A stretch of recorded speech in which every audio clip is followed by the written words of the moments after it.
Welcome to the Exhibit A podcast. We're on. Welcome to Exhibit A. Today we're going to talk about a topic that is very relevant to not only family law attorneys, but of course their clients in dealing with stressful relations. We have with us the great Kendyl Young. How are you, Kendyl? I'm doing awesome. Thank you very much. Well, Kendyl, you inspired me. We had a recent, what we call a troika. We're part of a networking group, and we started talking about our passions. And you brought up not only a book that you read, but a technique that you employ with respect to business. And we're going to talk about that, how it applies to business, and also how it could apply to family law litigants in getting along better, maybe parents, co-parenting, and things of that nature. So the topic is going to be tactical empathy, the art of de-escalating emotional situations. How's that sound? Yeah, that's pretty close. Okay. Yeah. Okay. It's also the art of letting the other people have your way, but we'll get into that in a bit. Okay. So let's just talk about you for a second here. Of course, you're a member of Provisors. You're more than a member. You sit on the executive board. And I noticed that since you've come onto the group that I'm part of, that you're a natural-born leader. You've taken on charge of various things. And that goes very consistent with your background. You're a second-generation realtor in Glendale, California. Is that correct? That is correct. So is it your dad or your mom that was a realtor? My mom, she was one of those force of nature, household name real estate agents. Quite the shadow to be under. Wow. Wow. How many years is she still doing it? No, she retired in 2000 and she passed away in 2010. Oh, I'm sorry. Well, how many years did she practice? I don't even know, 25 maybe. So now I've been in practice longer than she was. Wow. So it's when you were growing up, it sounds like, then your mom Yeah, was she started when I was, I think, 13 or 14. Okay. Yeah. Did she inspire you? Yes and no. I discovered pretty quickly after college that I'm not good employee material. And so I was searching for something that I could do that did not require me to kowtow to a boss. Real estate seemed like it was a reasonable choice. Yeah, self-employment certainly does do that for you. Yeah. One of the few benefits of being self-employed, I guess. Yes. So you've been licensed since 1986. Yep. And your resume states that you started real estate in Silicon Valley selling homes to rocket scientists and computer geniuses. Yep, that's pretty accurate. Steve Jobs. No, although he was around town when I was doing that, and I did get the chance to consult with Apple in their early days. That was fun. How cool. Mm-hmm. I would imagine that that's a tough environment to work in because of not only the fast pace, but I mean, you're talking about people that don't have a lot of time, right? Because they're working all the time. Yeah, that was certainly the case. The biggest challenge is that they think that they're smarter than you are. And it's very difficult for an engineer to make a decision, like very difficult. So yeah. I had to learn how to deliver great information very efficiently, and then to make them feel and understand that there is no more information to be had. This is it. It's all you're getting. Make a decision or decide that you're not going to buy a house. Either one's good, but you're not getting any more data. Sounds like engineers. Engineers are kind of like that, you know. They got to know every little fine detail to the point where it's like, would you stop it? Yeah. You got to take a risk at some point, right? They're very consistent. They're very, very consistent. I miss my engineers. So you were named top 100 influencer in real estate industry by Inman News. A couple of years. And you were a finalist for most innovative brokerage by Inman News. That is very impressive. The innovativeness doesn't surprise me though, after knowing you. When did you acquire those distinctions? Oh, I don't know. I guess it would have been maybe 15, 16, 17. I was racking up a lot of awards during those years. And the reason that I'm kind of like rolling my eyes is because, and why I rolled my eyes at you when you asked, is because I don't think anybody cares about that stuff. I think all they really care about is, can I trust you to do the job and not sell me down the river? I agree with that. And that kind of, your tagline here is I make big, stressful life experience selling or buying a home as smooth and drama-free as possible.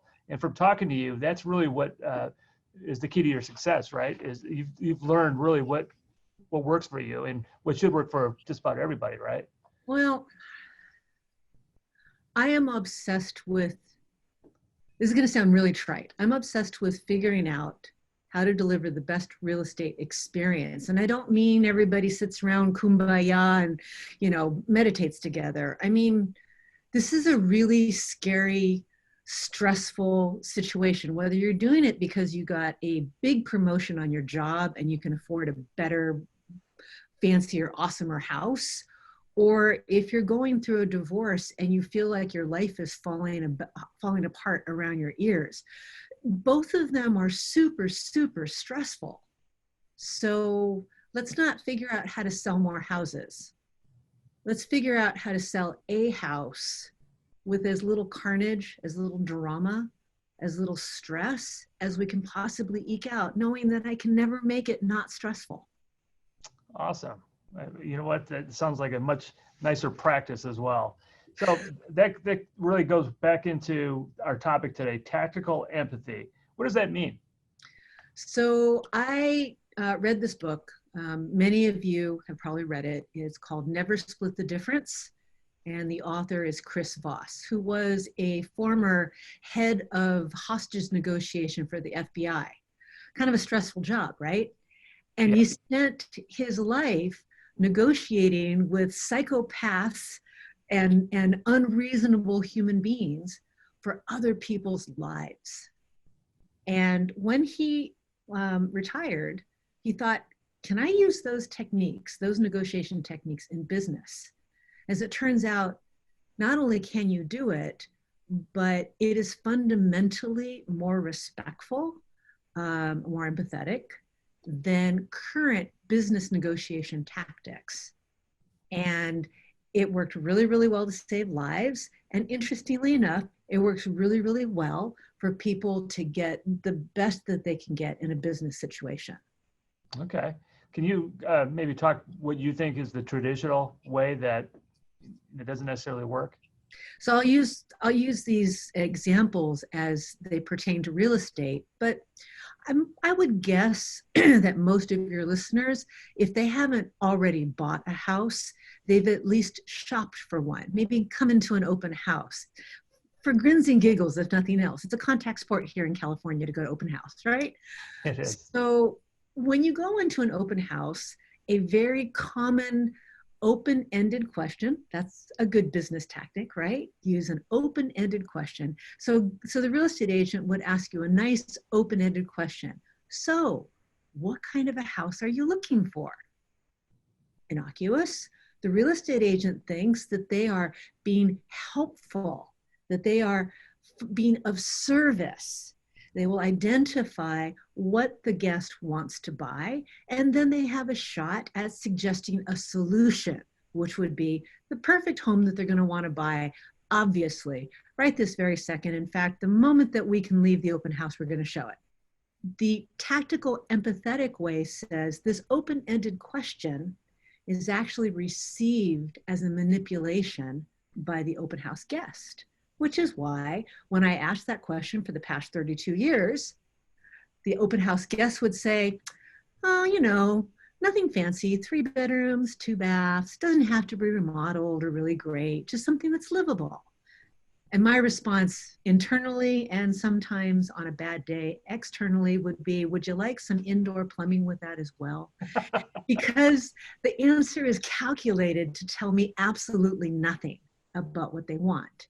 The reason for that is that the person hearing this open-ended question feels like they need to protect their true intention, their true wants and desires, because they don't want to be manipulated or pressured into buying something.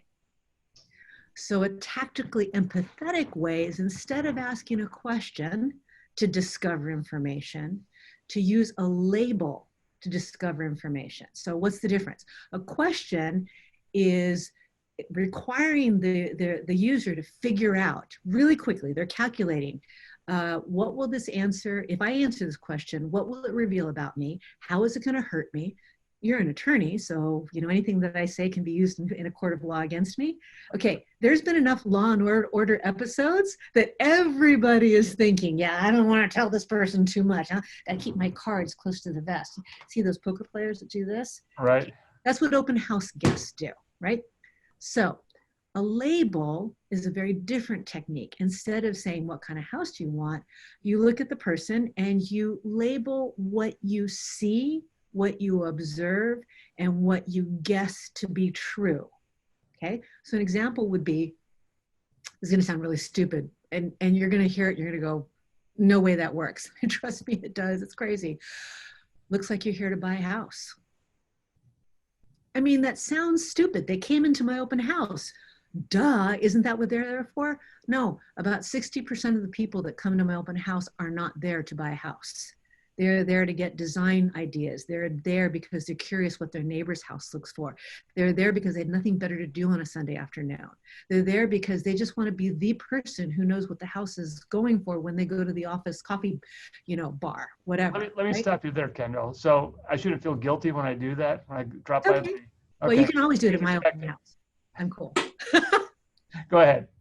So, yeah, so when I say, looks like you're here to buy a house, they're like, one of two things is going to happen. Either A, I'm right. And believe it or not, people will go, why, yeah, I am. And they're caught off guard because I actually said something that's true about them. And that's refreshing, right? But if I'm not right, they get to do something that they want to do more than anything else. And that is to tell me, no, I'm not here to buy a house. Everybody loves to say no. And the second thing they get to do is they get to correct me. People love correcting people. No, actually, I live in the neighborhood and I was thinking about selling my house in a year or so and I'm just checking out prices. Did I say that?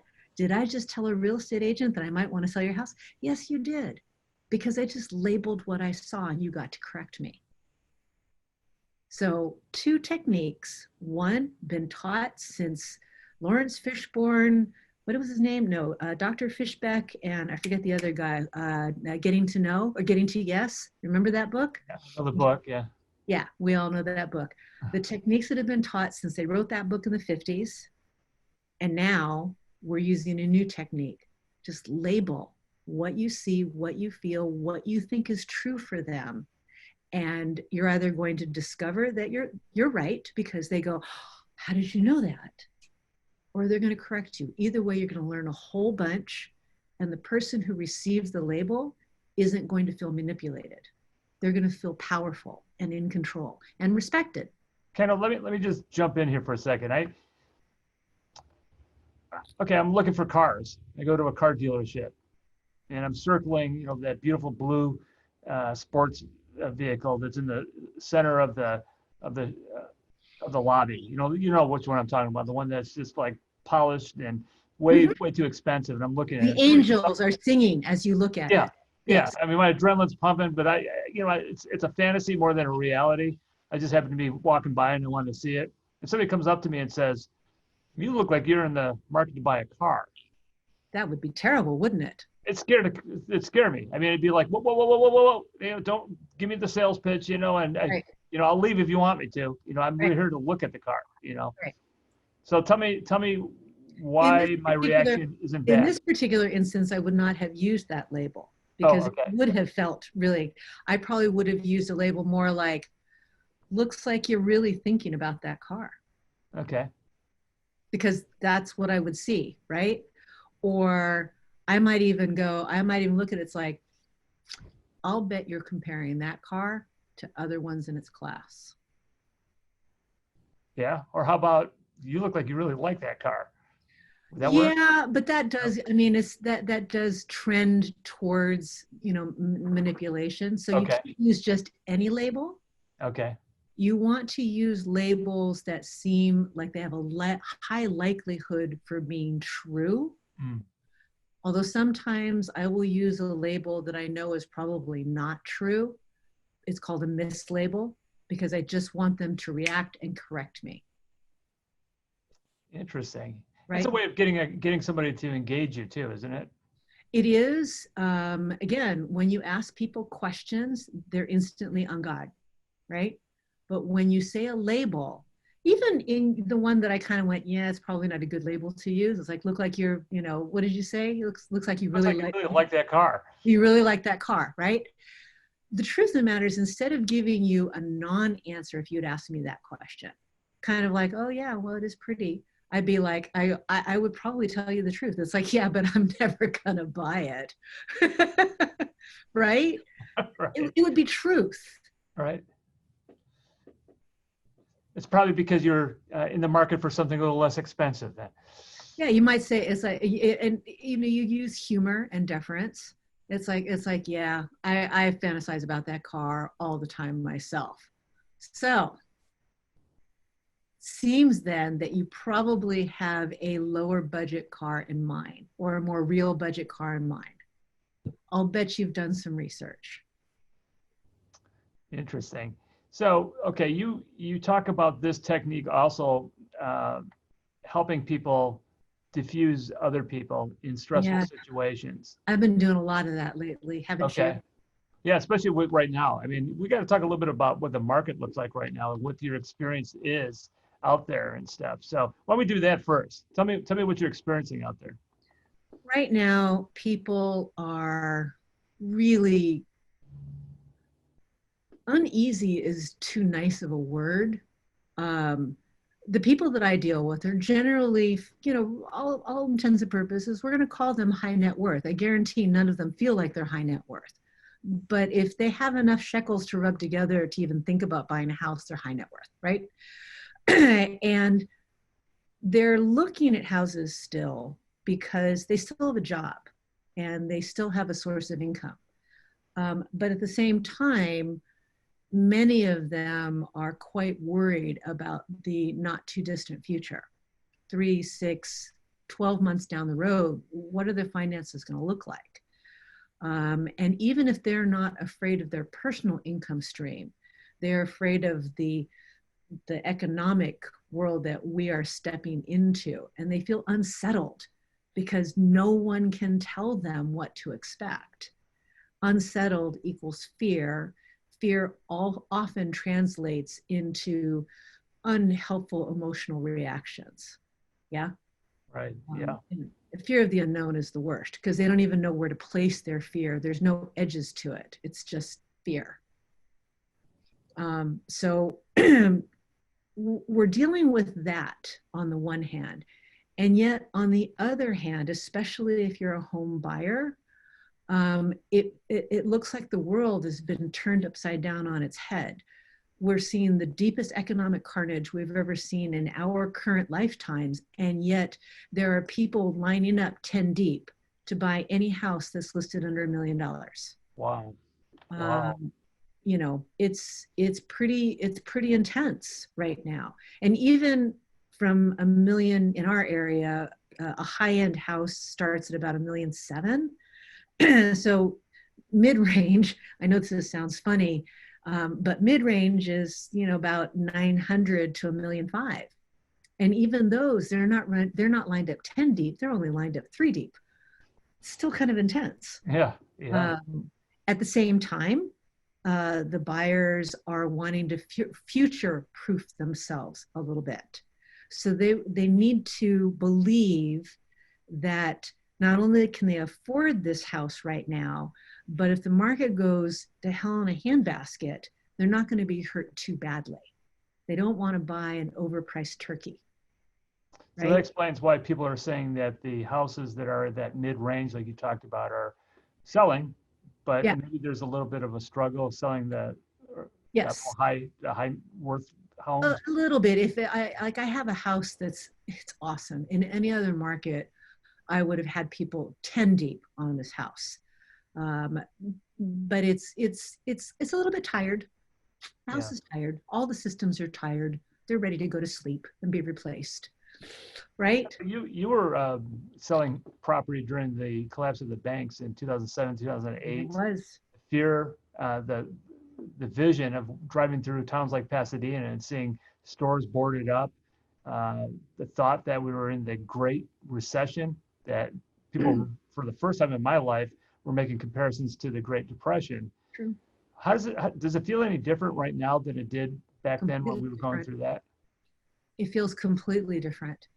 Back then, we knew that we were in a very extreme business cycle, but we knew we were in a business cycle. Like, it was more extreme. The reasons for it, we didn't quite grasp until the movie The Big Short. We didn't quite grasp what was happening, but we knew it was pretty much a business cycle. And so we know that it's just a matter of clawing our way out of that business cycle and things are going to be okay. People were losing their fortunes, but they weren't losing their lives, right? Yeah. This time, it really is a monster out of a horror show, and we don't have a context under which to understand what's happening to ourselves personally and our society. And so, yeah, it feels very, very different. Interesting. So, with this idea of the art of de-escalating emotional situations, Yeah. Obviously, as a family law attorney, I have clients that are probably experiencing the most stress that they ever have or ever will have. I think it's even more stressful than buying a house. And that's hard to say because I tell you what, I purchased a couple of homes before and I know, and I've watched hundreds of people buy homes. I know how scary it is and, and stuff like that. Passing the bar exam, that's another stressful thing. But I got to tell you that the family law stuff, man, it drives people crazy. So this technique of tactical empathy, can you think of any ways that it could be applied to people that are going through a divorce? So many. So one of the brilliant things about labels, there's two techniques that I'm going to talk about. One is labels. The other one is something we call mirroring. The effect of these two techniques is the person you're talking to feels heard, they feel understood, and more importantly, they feel like you get the landscape of their reality, their problems. And just that alone, that validation that someone has understood them, takes all the air out of their tires.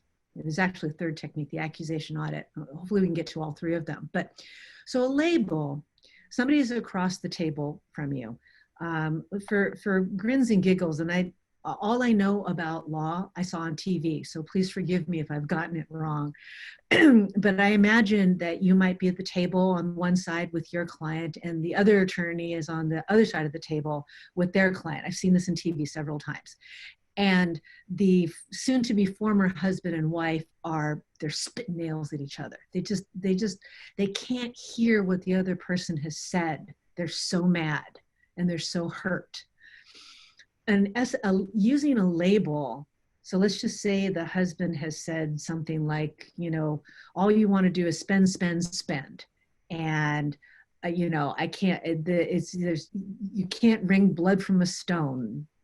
This actually happened in an actual TV show, so I don't know if that actually happens, but it seems like it could. A good label that you, the attorney for the wife, could use is like, you are just feeling like she has no idea how hard it is to make that amount of money. You just feel like all of her accusations of not spending any time with the family are completely at odds with her demands for a better lifestyle. And you just feel like there's no more to be given and your only exit is out of this marriage, right? So what you've done is you've labeled not what he said, but where it's coming from, where this hurt is actually coming from. When you do that really well, what happens is the other person says, that's right. Now, when you get that's right, not you're right. They say you're right. They're just saying, shut the F up. I don't want to talk to you, right? No. When they say, that's right, now that they feel that they have been understood, they have a much better chance of hearing what you have to say. Okay, that's one way of de-escalating it, yeah? Another way of de-escalating is a technique that we call mirroring. So mirroring is using the last 3 to 5 words they just said, either just blatantly just repeating them. She spends all your money. Just repeating it. Or to put them into a sentence. So you're saying she spends all your money. When you use their last 3 to 5 words and they hear them, their automatic brain assumption is that you have heard them clearly, and they feel really good about that. And oftentimes what happens is that they will expand on that thought, and they will tell you more than they probably intended to about what's going on really behind their head. So the front of the game is what they want you to hear so they can manipulate you.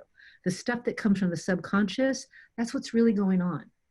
So when you mirror them, you have a better chance of getting what's really going on in their head. Okay, that's technique number 2. Technique number 3 is something that we call the accusation audit. Now, this doesn't work of you saying things about your client. This is if there's animosity and emotion that's being directed directly at you. You SOB of an attorney, you're just here to rack up billable hours and drain me of all my finances, taking it away from the mouths of my children. You know, again, from TV. I don't know if they actually say things like that. Oh, yeah. So family law attorneys have to have thick skin, but go ahead. Right. So an accusation audit would be to articulate the thing that you most feel they're thinking about you, the most horrible, negative, unfair thing that they're thinking about you. You must think that I don't care even a little bit about what's best for the family finances. You probably think that I am sitting here racking up dollars in my head while we're sitting across from each other. And that's all I'm thinking. I'm not even listening to this conversation, because the less I listen, the more questions I have to ask, which means I can bill you more hours. You probably think that I've got a Swiss bank account that's got billions of dollars that are gotten from honest people like you. I mean, that's kind of pumping it up a bit. But when you say these things, no matter how ridiculous, no matter untrue, no matter how unfair you feel they are, if it's something that you're pretty sure they're thinking and you say it, it takes all the airs out of their tire. I had a situation yesterday. My clients were really upset with me, and they kind of had a right to. They were in a very stressful situation, and I had had a week of not only their stressful situation, but 5 others that were just insanely, stupidly stressful. And Friday afternoon, my whole being just shut down. I mean, I was under the bed covers. I was so done. And I remained there through Saturday, which is typically my day off anyway. I remained underneath the covers all day Saturday, baked several loaves of bread. It's glorious. And in my shut downness, I forgot that there was a deadline that day and that my clients were anxiously awaiting whether or not, the buyer was going to move forward. And so they texted me that evening at 7:00. And I went, oh crap, that's right. So I texted the other agent. The other agent said, hey, I'm waiting for this document. We can't answer you until I get it. Hope to get it tomorrow morning. We'll get you an answer, as soon as we can tomorrow morning. So I texted them that, and I could tell they were really upset. So when I called her the next day, I said, hey, I really want to apologize. You must think that I am such an uncaring real estate agent that I must have known, and I did know, that you were waiting on pins and needles to find out what was going on. And I didn't even call to let you know that I didn't know what was going to go on. You must feel like you can't trust me anymore, right? And she listened to the first couple, and I could tell that she was still getting ready to bite my head off. But I got to the last one, it's like, you probably don't even trust me anymore. Or I've really, I've probably really damaged your trust in me, I think is what I said. And she just kind of went, no, I trust you. I know you didn't hear anything. It's just that I was waiting to hear from you. I go, I'm really sorry. I put you through a day of stress, and that was really unkind of me. Will you accept my apologies? Apologies accepted. If I tried to defend myself and say, doesn't everybody deserve a day off or what have you? Not fair. And nobody cares, right? Right. That I said the things that she was not, she really didn't want to think those things, because she was like kind of going, no, I don't think that, I don't think that. But I could tell she was still mad, right? And it's like she didn't want to think those things, but it was in the back of her mind. So say it. I love it. Say Strategic empathy. That's the third prong. it is. So Yeah. are there more prongs, or is that it? There's lots. There's a lot of them. Okay. I've been studying with Chris Voss, directly with Chris Voss, for it's been about 3 years now. Wow. And I learned something absolutely awe-inspiring and brilliant and completely opposite of what I thought I held to be true.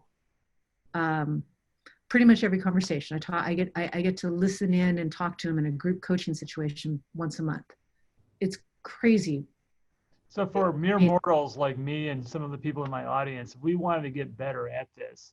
Yes. Tell us what we have to do. Well, read the book for sure.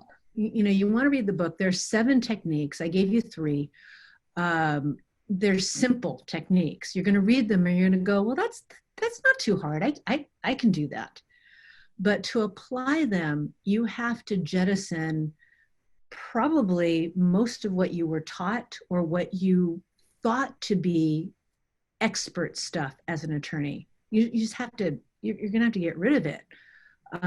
And it also requires, at its highest levels, not all levels, but at its highest levels, you have to jettison the idea that the most important thing is this is going to sound really insulting. I apologize. You have to get rid of your ego. And what I mean by that is not, I'm just the best attorney ever and you have to listen to me because anything you say is not relevant because I'm only the only one. I don't mean that kind of ego. I mean the ego of the right answer for them. And so you just want to give it to them because that's the most efficient way to get to the end. And what I've learned from Chris is that it actually isn't the most efficient way. That if you can get them to articulate really quickly your point of view, you're going to cut through hours, if not days of effort, because you might be able to browbeat them into saying that you're right, but they're only saying that so you'll shut up. They don't actually mean that you're right. Yeah. Oh, fascinating. Really good stuff. I have the book. Somebody actually gave me the book about maybe a year ago, and it's been sitting on my shelf. And when you brought this up at lunch recently, I'm like, okay, I've got to read that thing. Now, hearing from you, I'm really inspired to read it because I do think that there's a lot of psychology that people can employ in stressful situations or in business, like you've talked about. And that's fantastic. And you can use it in every business. And I would love to do this with an attorney. I'd actually like to teach classes to attorneys. I think it'd be so useful. You're welcome to come to my firm anytime. Right, it'd be fun. What I love, so my brother does this to me all the time. He says, I had this conversation with a contact on LinkedIn or what have you, and this is what I said, and this is how I pitched it, and I'd go, oh, okay, let's do it from how they're thinking and how they're feeling. And so I take his conversation and I swirl it around 180 degrees. I say, how about if you said it this way and articulated your point in this manner? And he goes, every time I do this, he sits back and he goes, oh, that's way more respectful. And, and he's a baby financial planner. He hasn't even learned a lot of bad habits, right? It would be so much fun to sit with an attorney like you or really any of your people. And you tell me, this happened and this is what's going on and this is what I said. To be able to look at that and go, okay, all right, what would have happened if you had said it this way? If you did this, yeah. How do you think that the client would have reacted? How would that be different? I think that I would find very quickly that the stuff that I teach would get you to goal in a third of the time. Wow. Okay. Well, Right. Kendall, we are running out of time, unfortunately. I think that we could do this like a 2-hour seminar or something. It's so fascinating. I want to thank you very much for joining us. So, what other final tips do you have regarding people out there that are buying or selling homes? What do they need to know right now? I am telling all of my sellers, if you had plans of selling your home anytime in the next really 2 years, I would sell it sooner, as soon as you reasonably can, than later, because we just don't know what the future has to hold. If you are a buyer, there's lots of reasons to buy. Interest rates are just stupidly low. It's almost like, and that's why they are lined up 10 deep. It's almost like everything is on major fire sale, even though the prices are high because interest rates are so low. Yeah. We don't think interest rates are going to go up anytime soon. However, if you need to buy for all kinds of reasons, just be really smart about what you buy, stay within your budget, and make sure you have absolute clarity on the condition of the home before you're tied into it. Fantastic. How can people reach you, Kendall? Couple of ways. I actually respond to text, voice, email, smoke signals. I'm connected anywhere you can think of. My handle on all the socials is at Glendale Diggs, D-I-G-G-S. And my email address, glendalediggs.com, info at, Kendyl at, whatever. Or you can call me, 818-482-1885. Fantastic. Well, thank you very much for joining us. I knew this would be a good one, and you sure delivered. Thank you. Yep, you are very welcome, Don. Thanks for having me. It's been fun. Okay, and thank you for joining us on Exhibit A. We'll see you next time.